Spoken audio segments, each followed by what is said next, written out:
Hello दोस्तों, नमस्कार। स्वागत है आपका मेरे यूट्यूब चैनल में। जैसा कि आपको पता है, हम यूजीसी नेट की तैयारी करा रहे हैं।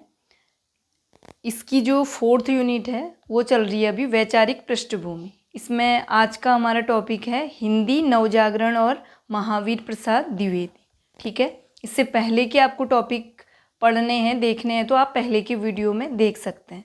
और पहली बार आप चैनल पर आ रहे हैं तो चैनल को सब्सक्राइब करें, फिर देखें। ठीक है, अब है हिंदी नवजागरण और महावीर प्रसाद द्विवेदी।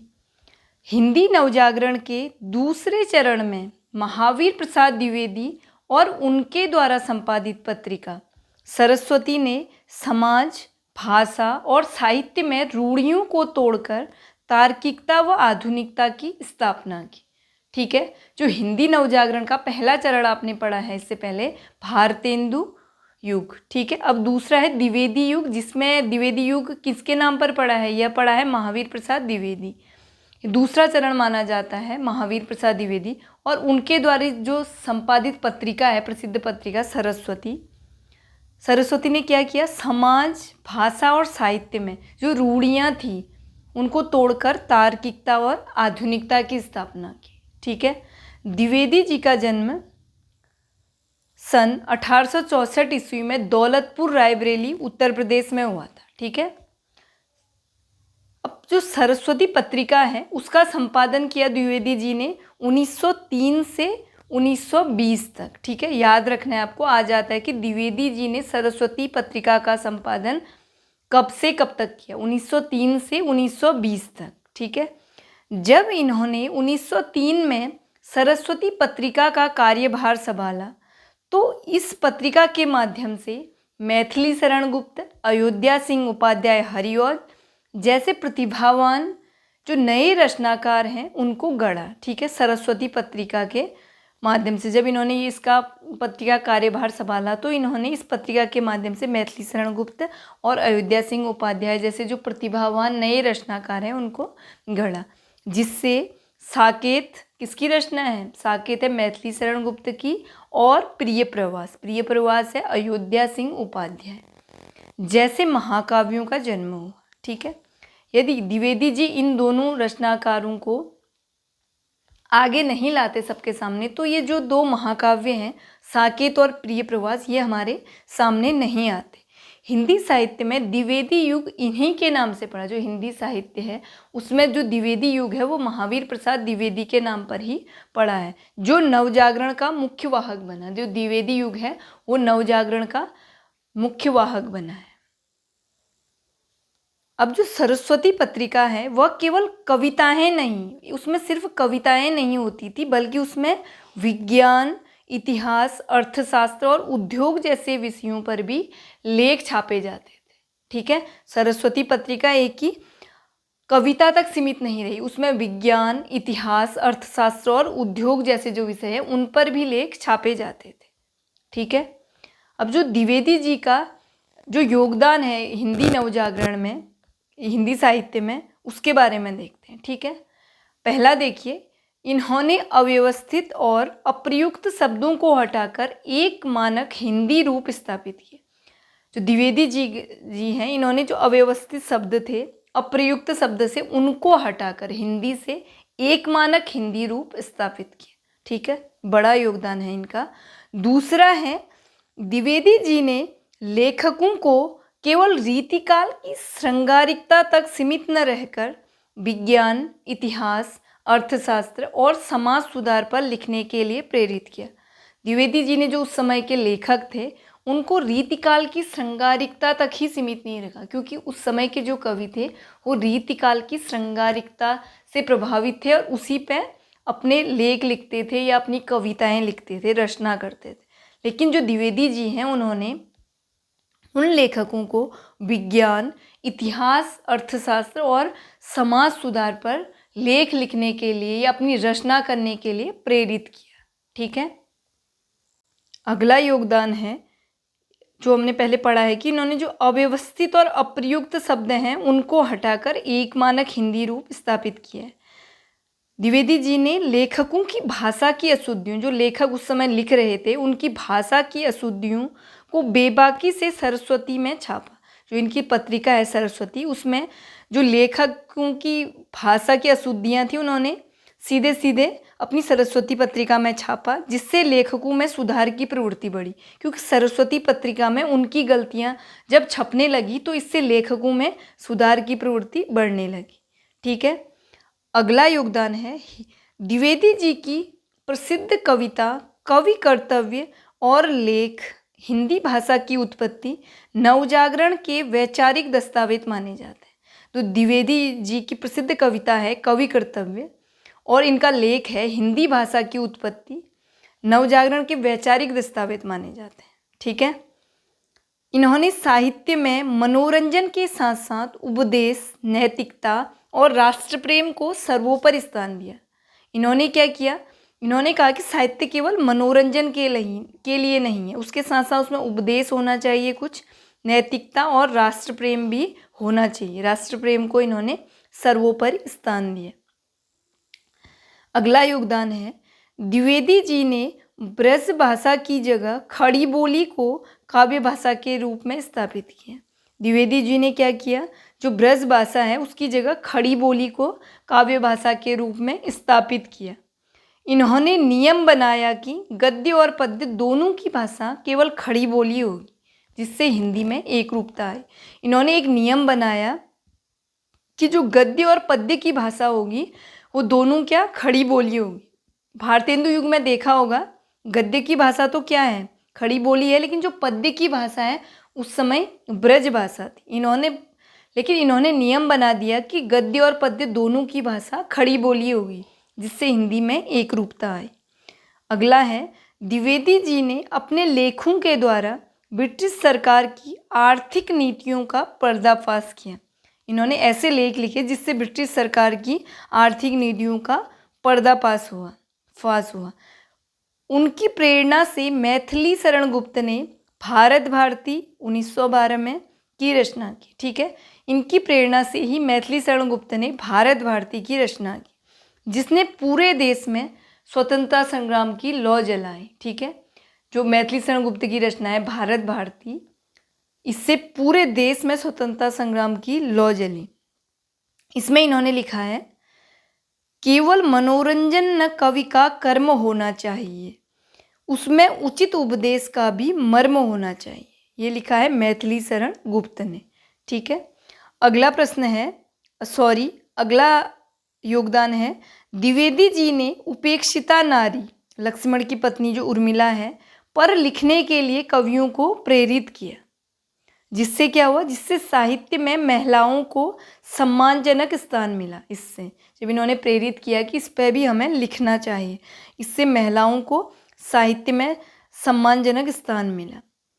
अगला है योगदान, इन्होंने घोषणा की कि चींटी से लेकर हाथी तक और भिक्षुक से लेकर राजा तक किसी भी विषय पर कविता लिखी जा सकती है। इन्होंने कहा कि चींटी से लेकर हाथी तक और भिक्षुक से लेकर राजा तक हम किसी भी विषय पर कविता को लिख सकते हैं। अब हमारे कुछ क्वेश्चन हैं जो अभी तक हमने पढ़ा उससे संबंधित क्वेश्चन है, महत्वपूर्ण क्वेश्चन है एग्जाम के लिए।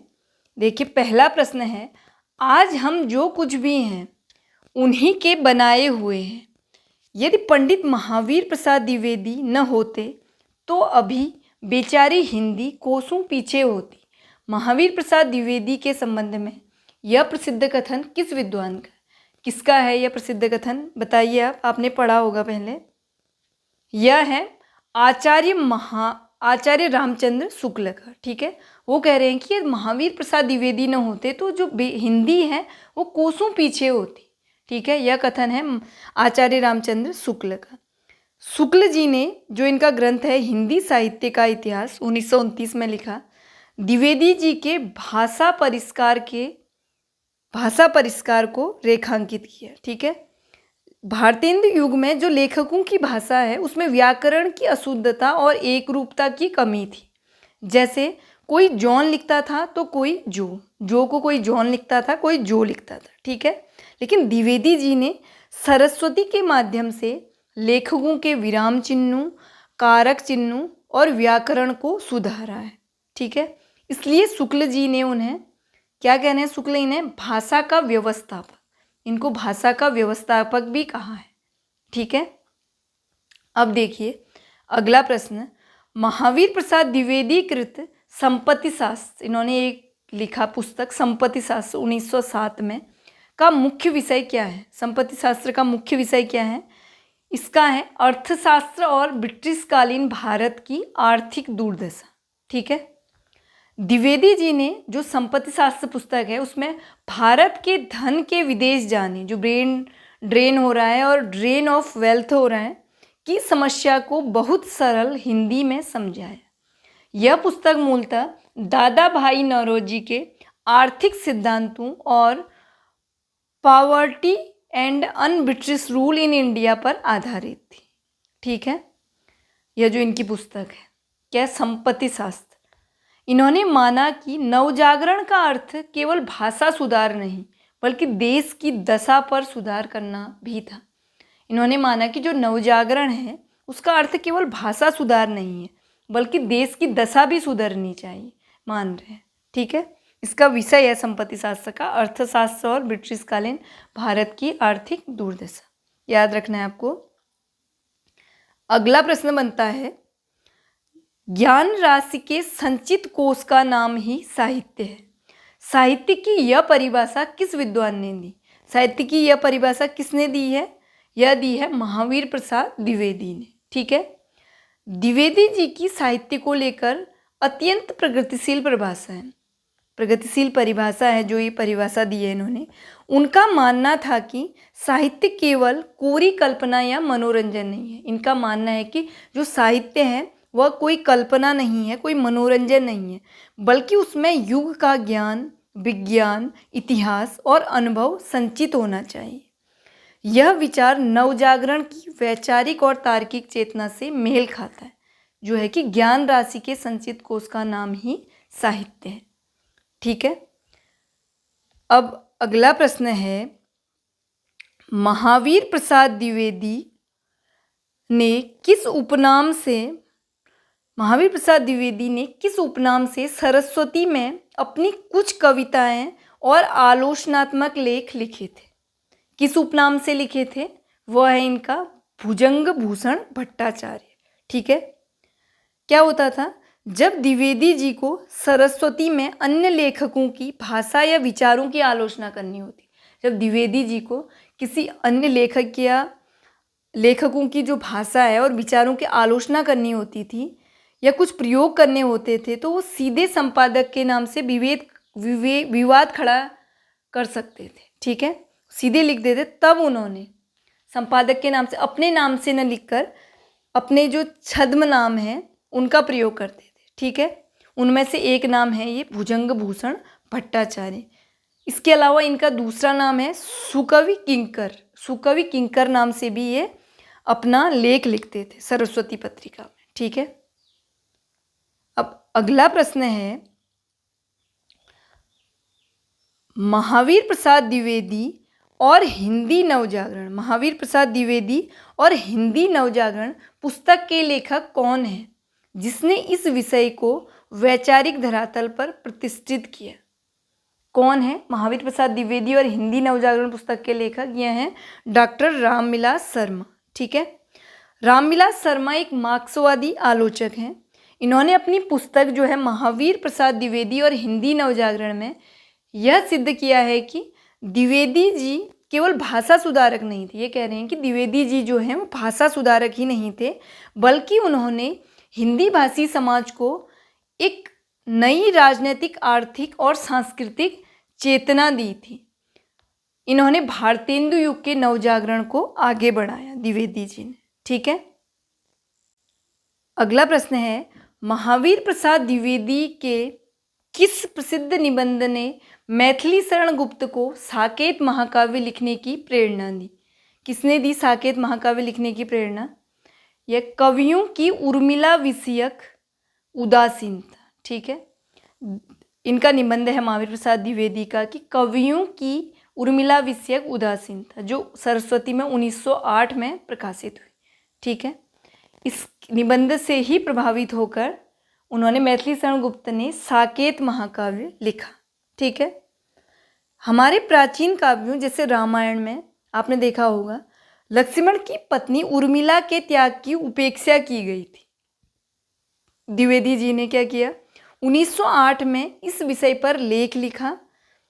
इससे प्रेरित होकर ही प्रिय शिष्य जो द्विवेदी जी के शिष्य हैं मैथिली शरण गुप्त, उन्होंने साकेत जो 1931 में लिखा महाकाव्य की रचना की। इसके 9वें सर्ग में उर्मिला के विरह का कालजयी वर्णन है।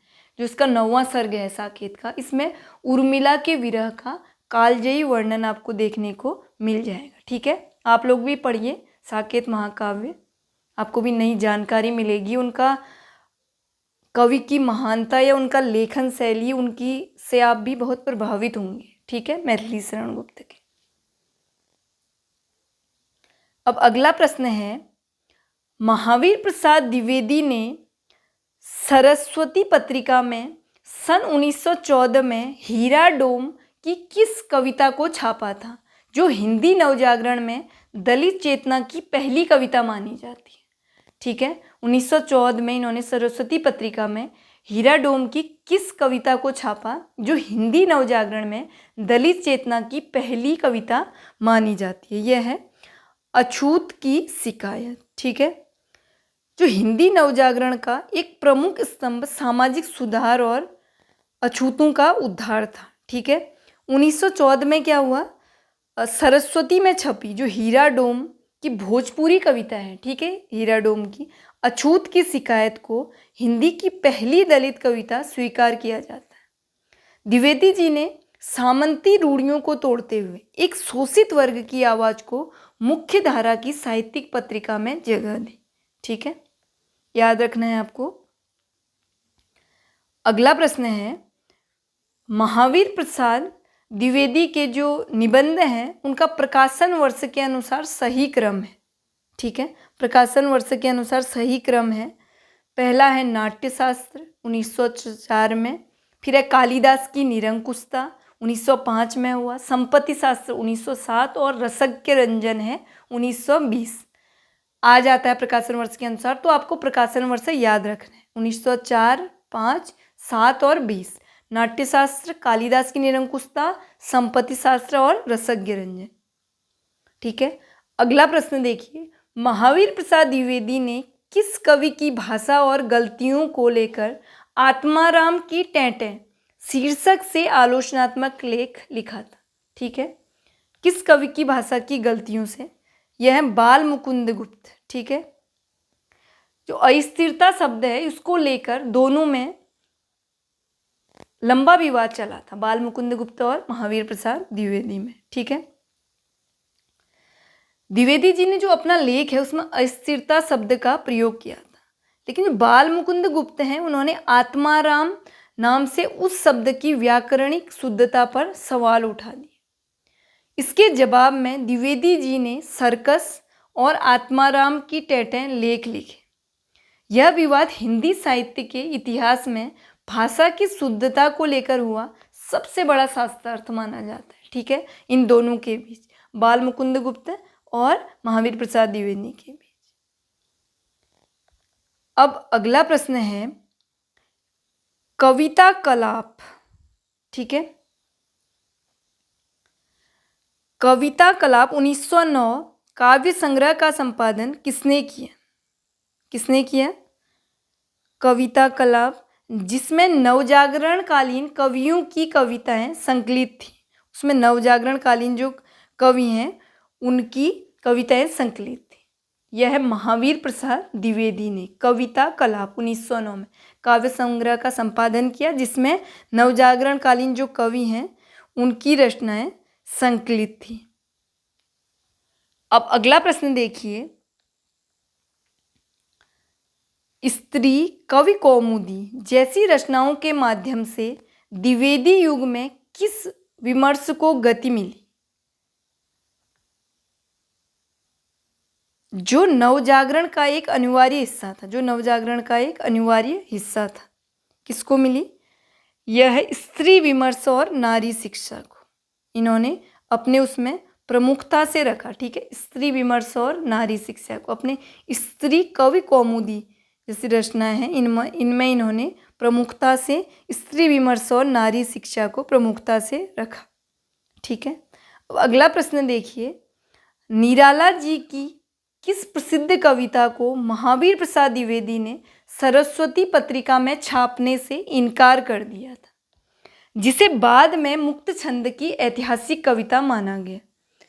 कौन से कवि की है ये रचना, बताइए। निराला जी की कौन सी कविता है जिसको महावीर प्रसाद द्विवेदी ने सरस्वती पत्रिका में छापने से इनकार कर दिया? वह है जूही की कली, 1916 ईस्वी। ठीक है, सूर्यकांत त्रिपाठी निराला ने जब अपनी मुक्त छंद की प्रसिद्ध कविता जूही की कली सरस्वती में छापने के लिए भेजी तो द्विवेदी जी ने इसे अश्लीलता और छंद मुक्त अनाचार मानकर वापस कर दिया था। ठीक है, द्विवेदी जी कविता में एक खास तरह के अनुशासन और मर्यादा के पक्षधर थे। जो द्विवेदी जी थे वो चाहते थे कि कविता में एक खास तरह का एक अनुशासन होना चाहिए और मर्यादित होनी चाहिए, जबकि निराला छायावाद के मुक्त और स्वच्छंद प्रवाह के अग्रदूत रहे। लेकिन जो निराला जी हैं वह स्वच्छंद थे और मुक्त प्रवाह में अपनी कविताएं लिखते थे। इसी कारण महावीर प्रसाद द्विवेदी ने जो जूही की कली है उसे वापस कर दिया, छापने से इनकार कर दिया, लेकिन ये बाद में मुक्त छंद की ऐतिहासिक कविता मानी गई। ठीक है, वीडियो कैसा लगा आप नीचे कमेंट में बता सकते हैं।